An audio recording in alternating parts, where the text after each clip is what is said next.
Neuvième et dernière vidéo de ce petit TD. Nous allons parler des teintes de polarisation assez rapidement car on en a déjà parlé.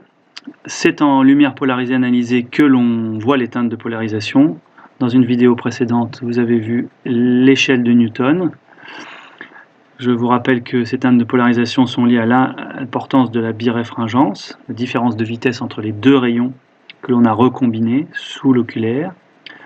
Ces teintes de polarisation s'étalent du premier au quatrième ordre, des teintes gris vers des teintes du deuxième et du troisième ordre qui vont être plus vives et du quatrième ordre qui vont être délavées. Ça se pratique avec le microscope, bien sûr. Enfin, nous allons parler de l'angle d'extinction qui est une mesure très importante pour la détermination des minéraux. Alors, les étudiants posent souvent beaucoup de questions car ils ne trouvent pas ça si évident que ça. Je vous rappelle que nous considérons que comme sur une carte, sous vos yeux, la platine désigne un nord. Vous avez une petite flèche sur le minéral du bas qui désigne le nord, et ainsi de suite, est, ouest, sud, pour les autres points cardinaux. Eh bien, un minéral qui ne fait pas partie du système cubique, un minéral du système cubique va toujours être noir éteint en lumière polarisée analysée, mais un minéral qui ne fait pas partie de cette famille, eh bien, s'éteindra 4 fois par tour de platine. Tous les 90 degrés, il s'éteint, mais il ne s'éteint pas avec le même angle par rapport au nord.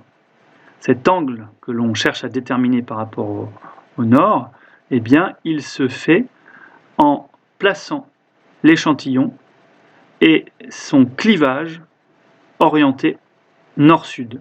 Ce qui n'est pas le cas sur l'échantillon que vous avez en dessous. L'échantillon que vous avez en dessous, il est présenté éteint, c'est-à-dire noir.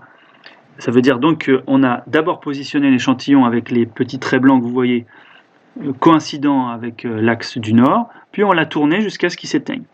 On peut ici voir à l'œil nu que l'angle d'extinction de cet échantillon est environ de 45 degrés par rapport au nord.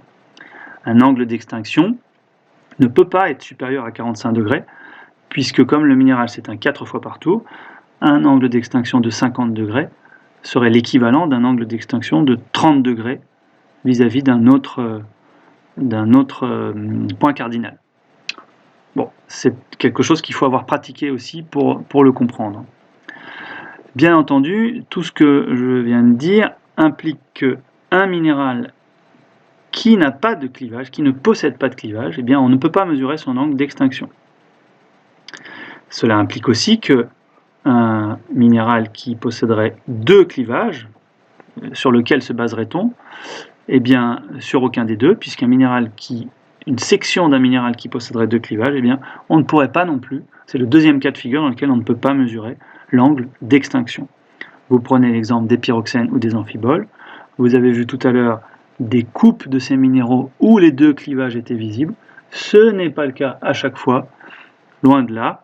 Il y a des sections sur lesquelles on ne voit aucun clivage, pour des minéraux qui pourtant en possèdent, d'autres sur lesquels on voit un clivage, et d'autres sur lesquels on voit les 2 clivages. On imagine par exemple que si on coupait un livre parallèlement à la tranche, on ne verrait pas la tranche de ce livre par définition, alors que toute autre coupe d'un livre laisserait apparaître les différents feuillets, différentes pages. Nous avons terminé avec cette première présentation et toutes ces notions concernant le microscope polarisant.